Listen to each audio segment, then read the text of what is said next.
Hi there, traders. This is Brad Gilbert with the Daily Market Insight for Thursday, the 27th of July. Now, as we come into the Asian session, the Fed raised by 0.25 as expected. Powell did leave the door open to another hike in September, but that's a very common phrase, right? That we will adjust according to what we see, basically. I know he's emphasized that, but really the professional market or the wholesale market will be going, you know what? He's just trying to calm everyone down so they don't go rushing to the stores to buy extra stuff. So but what we did see is, and this is important, just to recognizing what's happening. Okay, if I come over to the charts, there's the dollar just tweaking to the downside. Okay, drifted lower against dollar Swiss, the dollar index, dollar yen was a touch lower. I mean, dollar CAD's in the middle of nowhere, and you saw euro a little bit higher, sterling making a little bit of leeway on the top there. Aussie pretty neutral, okay, after week of data yesterday, and the Kiwi just following the Aussie, right? So at this stage, the market, we've got like part one of the equation. What we need is part two. And what I'm talking about is the ECB, because that'll tell us where the dollar index goes, dollar Swiss and euro, and the other instruments will follow suit, right? So this is very important to try and work out what's going on. Now, if I just come over to, let me just come over to the main chart, just run through what's coming out, and then we can piece together the core trading opportunities. Now, just looking at the major trading opportunities, we've got the German GfK consumer confidence numbers. They come out first, okay, a good 6 hours before the ECB rate decision. Now, with the ECB rate decision coming, does the GfK consumer confidence number rock the markets a bit? Well, if there's significant variance, they will, right? So, and in that, I'm just following the sort of major trending pairs: low, euro Swiss, euro sterling to the downside. A high number, you might see euro yen, euro Aussie, euro Kiwi just slowly climb a bit higher. Now, that doesn't mean euro doesn't climb, but I'm just highlighting the ones that are in those longer term trends. Now, we get into the thick of it, right? This is a two-part event like the Federal Reserve yesterday, or today for those in North America. Okay, so ECB rate decision. Now, 0.25%, I think that's fully factored in. Okay, so if they raise rates, don't get all excited and start buying euro across the board, right? That's already part of the equation. What isn't part of the equation if they don't raise rates? Now, there has been some sort of talk on various sites about, some of the data is already coming in weak. Maybe they hold. I don't think so. I think there's still a couple of small interest rate hikes factored in before the end of the year. So if they didn't raise rates, euro would fall hard, right? And then let's just jump over here to the press conference. Once again, this is the key part where we get forward guidance. The journos get to ask them a bunch of questions about, all about their plan, basically. Because if we know the plan, then we know where the currency goes and what to do with it. So, but just understand, these guys aren't going to give up. They're not going to say anything aggressive like the Fed if they don't have to, right? They will be very clear. Christine Lagarde's done a good job so far. I can't imagine her going off the beaten track by saying something weird. But if they were dovish, I think euro would drift lower. Euro Swiss is already heading lower, and you'd see a correction down in euro sterling. Neutral, well, you're going to get some erratic euro price action, probably staying within the range, but as participants sort of square up their euro bets, right? Hawkish, well, euro CAD, euro Aussie, euro Kiwi, those three pairs are trending higher, and you should see an easier move on those pairs. So that's where we are at the moment. So, and then this is where, it doesn't get complicated, but you have to be aware.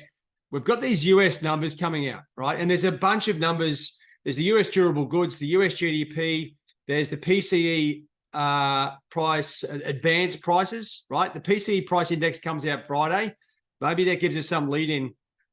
And you could see some movement here on the dollar, and in particular, maybe euro, ahead of the ECB press conference, right? So you've got, now what can generally happen in this situation is the market may just wait on these numbers and go, you know what, if there's variance here, we're not going to really get involved because we need the answer here. right? So that could really discombobulate things. And I tell you where things get really complicated. If the data here, so US durable goods and US GDP, etc., and we are expecting weaker numbers from the previous month, all the US numbers are crashing to a halt. If we get significant weakness here, you've got to expect euro to go up, right, ahead of the ECB press conference. Now, the ECB, they could well come out dovish, and that corrects that move. Or if they come out hawkish, well, then you get a double whammy. You get the weaker US numbers and a hawkish ECB, and euro blast to the top side. So there's a whole range of potential variables here to come into play. First thing, just tick off. If they raise rates, okay, that's great. Check the statement, and then we'll wait for the press conference. In the meantime, keep a very close eye on the US numbers. If we get extreme variance here, it's going to put a cat amongst the pigeons, I should say, and we'll see some variable moves. Now, just on that, just coming back and focusing on where the data is trending, right? So if you're looking at the data, like 6 hours before the ECB, you got the GfK consumer confidence numbers, right? And you know what? The German data, it's usually pretty consistent. Now, 0.25% factored in across the board for the ECB. And this is where it gets interesting, right? Because if you look at the PCE price advance number, okay, expecting 4%, it was previously 4.9. The durable goods, 1%, previously 1.8. And the advance numbers there slightly lower as well. And so you got weakness. The market is expecting weak US numbers. If we get strong US numbers, well, it comes back to sort of making sense of what Jerome Powell was talking about, right? He's talking about if we get stronger numbers bouncing back straight away, well, that's going to impact the, our next decision, right? So weaker numbers, I think we'll see a weaker dollar, but it may happen after the ECB. Don't forget, we got that initial jobless claims number. That was a pretty fickle number last week, and it did sort of add some movement to the major instruments. Then you've got Christine Lagarde's post-policy announcement, press conference. And then you've got, after that, you've got some pending home sales figures out of the US there as well. So maybe that's when everything kicks off.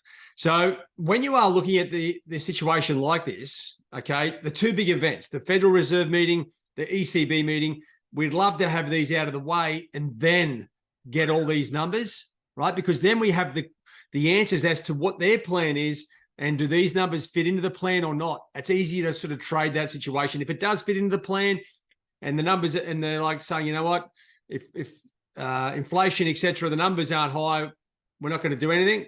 Well, then these things move down and vice versa. So a little bit of a tricky situation. You could trade the US numbers in isolation.